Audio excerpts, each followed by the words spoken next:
என்னோட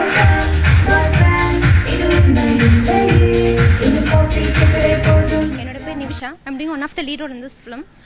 ஜமாயில நிவேதான்ற கேரக்டர் நான் பண்ணியிருக்கேன். ரொம்ப சந்தோஷமா இருக்கு. ஜெயக்குமார் சாரோட டைரக்ஷன்ல என்னோட கெரியர் ஸ்டார்ட் ஆயிருக்கு. It's not easy. என்னோட டேரக்டருக்கு தான் நான் ரொம்ப ரொம்ப நன்றி சொல்லணும். 350 days சக்ஸஸ் ஃபிலிம் கொடுத்த ஒரு டிரெக்டர். இது என்னோட ஃபர்ஸ்ட் ஃபிலிம். இதில் நிவேதான்ற கேரக்டர் பண்ணியிருக்கேன் நான். சத்யான்றவங்களுக்கு பேரா ஒரு பெரிய ரிச் கேர்ள், ரொம்ப அடமெண்டான ஹெட்வைட் பிடிச்ச ஒரு கேரக்டர் பண்ணியிருக்கேன். ரொம்ப என்ஜாய் பண்ணி தான் பண்ணேன். Hi, myself YJND. I'm doing the lead character in this movie. This movie is directed by M. Jaykumar sir. Actually, this character has two faces. First half being a college girl and second half being a mother of a 4-year-old child. Really proud and blessed to do this character. I have to thank my director and the producers for giving me such a great opportunity to be here. பேர் உதய். ஜம்மா இதோட 6th movie.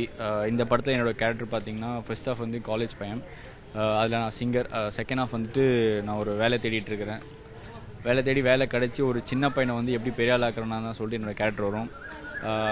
இந்த படத்தில் வந்து 5 different songs. இந்த படத்தோட music வந்து Dheena sir, lyrics வந்து Vaali sir. ரொம்ப நல்லா வந்திருக்கு. இதில் வந்து ஆனந்த் பாபு சார் ஒரு சாங் பண்ணியிருக்காரு.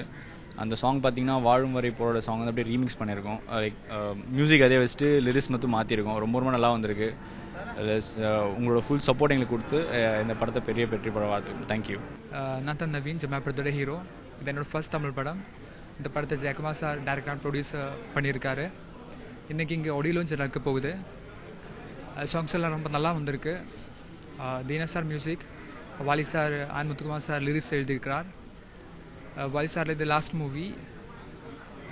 இது வந்து கேமஸ் மூவி. என்னோட கேரக்டர் நேம் மகேஷ். எங்களை எல்லாரும் சப்போர்ட் பண்ணணும்.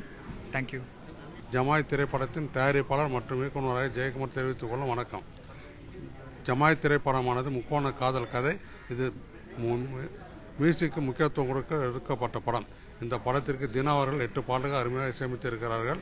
என்டி சுமார் ஒளிப்பதிவும் மற்றும் சிவாவின் வசனங்களும் இந்த படத்திற்கு ஒரு புதிய மெருகை தருகிறது. இந்த படத்தின் முதல் பாதியானது காலேஜ் என்டர்டைன்மெண்ட், இரண்டாவது பாதி ஃபேமிலி சப்ஜெக்ட். இன்னைக்கு ஜமாய் படத்துடைய இசை நாடா வெளியீட்டு விழா. இந்த படம் வந்து ஜெயக்குமார் சார், அதாவது பாடும் வானம்பாடி ஒரு 20 வருஷத்துக்கு முன்னாடி எடுத்த ஒரு வெற்றி படத்தின் டைரக்டர். அவரோட ஒர்க் பண்ணுற ஒரு அற்புதமான வாய்ப்பு எனக்கு கிடைச்சிது. நல்ல டைரக்டர், ரொம்ப எக்ஸ்பீரியன்ஸான டைரக்டர். டிஆர் சார் கிட்ட இருந்திருக்கார், கேஆர் சார் கிட்ட இருந்திருக்கார். ஸோ அவரோட ஒர்க் பண்ணும்போது எப்படி எப்படி ஃபாஸ்ட்டாக ஒர்க் பண்ணுன்ற ஒரு மெத்தட் எனக்கு நல்லா தெரிஞ்சுது. இந்த படம் எனக்கு ஒர்க் பண்ணுற ஒரு நல்ல அனுபவம் கிடைச்சிது. இந்த படத்தில் வந்து கம்போஸ் பண்ணலான்னு முடிவு பண்ண பிறகு வாலி ஐயா வச்சு பாடல் எழுத வைக்கலான்னு முடிவு பண்ணோம். ஸோ அவர்கிட்ட போய் பேசணும். அப்போ கொஞ்சம் உடம்பு சரியில்லை, பட் இருந்தாலும் பண்ணித்தரேன்ட்டாரு. நீ வந்துடுறா, டெய்லி வந்துடு, ஒரு டியூன் பண்ணிக்கலான்ட்டார். ஸோ ஒரு நாள் மார்னிங் போவோம், அவர் வீட்டுக்கு போவோம். ஒரு 8 o'clock போவோம். சார் ஒரு 10 நிமிஷம் வந்துடுவார். வந்து டியூன் பாடி காட்டுவேன். உடனே வந்து அவர் உடனே பாடல்கள் எழுதி கொடுத்தார். அந்த மாதிரி 5 பாடல்கள் இருக்கு, எழுதிட்டோம். அப்புறம் கடைசியாக 2 பாடல்கள் எழுதணும். பட் அதுக்குள்ள அவருக்கு உடல்நிலை சரியில்லாத காரணத்தால் மரணம் செய்தி கேட்டு ரொம்ப கஷ்டப்பட்டோம். அது மறக்க முடியாத என் லைஃப்ல வந்து ரொம்ப ஒரு துயரமான ஒரு நிகழ்ச்சி நாள் எனக்கு. ஆனால் அப்புறம் வந்து நாமத்துக்குமார் சார் கிட்ட மற்ற 2 சாங் எழுதி இந்த படத்தை எல்லா பாடலும் முடித்தோம். படமும் சரி பாடமும் சரி. டைட்டில் எப்படி ஜமாய் என்ற மாதிரி லைஃப்ல வின் பண்ணுன்ற ஒரு எய்மோட இருப்பாங்க. பட் ஆனால் அவங்களுடைய பிரச்சனைகள் அதை எப்படி சால்வ் பண்றாங்க, கேர்ள்ஸுக்கும் சரி பாய்ஸுக்கும் சரி, அவங்களுக்கு வெவ்வேறு பிரச்சனைகள் வரும். அதை எப்படி சால்வ் பண்றாங்கன்றதான் இந்த படத்தோட தீம்.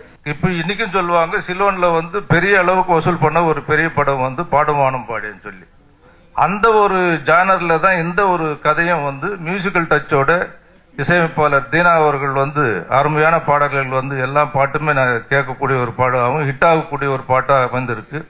அதுல முக்கியமாக அந்த படத்துல பாடுவானம் பாடு படத்துல ஆனந்த் பாபு வந்து ஹீரோவா அறிமுகமானார். ஏன்னா அதுக்கு முன்னாடி அவர் ஒரு பாட்டுக்கு ஆடிட்டு இருந்தாரு.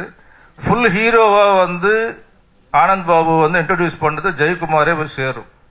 யாருடைய நான் ஒரு நாள் கூட ஷூட்டிங் போய் பார்க்கல. அந்த அளவுக்கு எந்த ஒரு பிரச்சனை இல்லாமல் தயாரிப்பாளருக்கு நல்ல விதமா படத்தை முடிச்சு அதே ஒரு பாணியில ஒரு மியூசிக்கல் சப்ஜெக்ட் அருமையான கதாபாத்திரங்களோட இந்த படத்தை முடித்திருப்பது வந்து உண்மையிலே இன்றைக்கு உள்ள சூழ்நிலைக்கு இவ்வளவு ஒரு நல்ல பட்ஜெட்ல தயாரான ஒரு படம் வந்து வியாபார ரீதியாக மாபெரும் வெற்றி பெறும் என்று வாழ்த்து கூறி எல்லாம் வேண்டி இந்த வாய்ப்பு நன்றி கூறி விடைபெறுகிறேன். வணக்கம்.